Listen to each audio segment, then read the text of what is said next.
আমি ব্যাংকে গেলে আমাকে কোনো টাকা দেয় না, আমাকে ঘুরায়। আমি সমস্ত কাগজপত্র জমা দিয়েছি, দরখাস্ত জমা দিয়েছি। আমার বাবা, আমি তার সন্তান, কিন্তু আমার বাবার আমি চিকিৎসা করাতে পারছি না।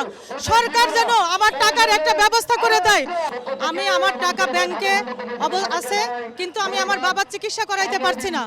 আমার লক্ষ লক্ষ টাকা ব্যাংকে আছে, কিন্তু আমার বাবা গুরুতর অসুস্থ অবস্থায় রাজশাহী মেডিকেলে ভর্তি। আমার বাবার পা অবশ হয়ে গেছে, পায়ে মাংস পেশিতে ব্লক হয়ে গেছে এবং তার মাথায় ব্রেন স্ট্রোক করেছে।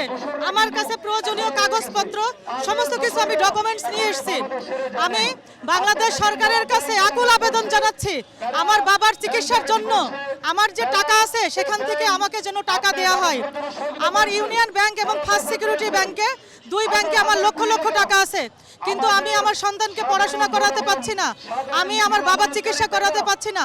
রাজশাহী মেডিকেল থেকে বলা হয়েছে আমার বাবা যে চিকিৎসা সেটা রাজশাহীতে সম্ভব না, সেটা ঢাকা উত্তরাতে স্পাইন হাসপাতাল, সেইখানে একটা বোর্ড বসিয়ে সেই বোর্ডের মাধ্যমে আমার বাবার চিকিৎসা করাতে হবে।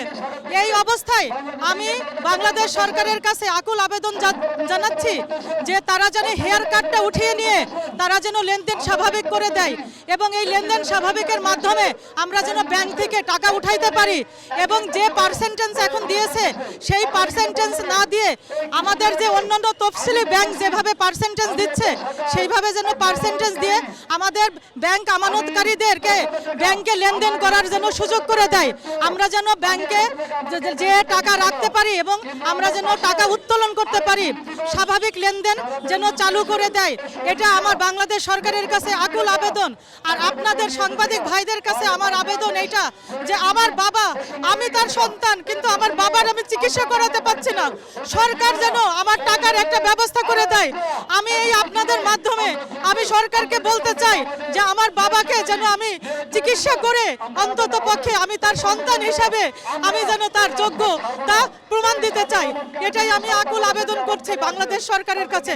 আমি ব্যাংকে গেলে আমাকে কোনো টাকা দেয় না, আমাকে ঘুরায়। আমি সমস্ত কাগজপত্র জমা দিয়েছি, দরখাস্ত জমা দিয়েছি এবং সেই রিসিপ্ট কপি আমি নিয়ে এসেছি আজকে ঢাকাতে, কিন্তু আমি কোনো তার সদুত্তর পাই না।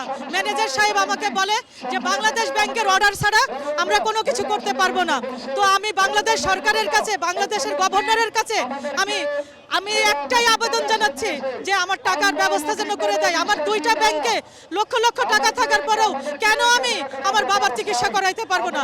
কেন আমি আমার বাবাকে সঠিকভাবে পরিচর্যা করতে পারবো না? আমার বাবা ধুকে ধুকে মারা যাচ্ছে, সে হুইল চেয়ারে ঘোরে, আমি তো তার সন্তান, এটা তো আমি দেখতে পারি না, এটা আমার দেখা সম্ভব না।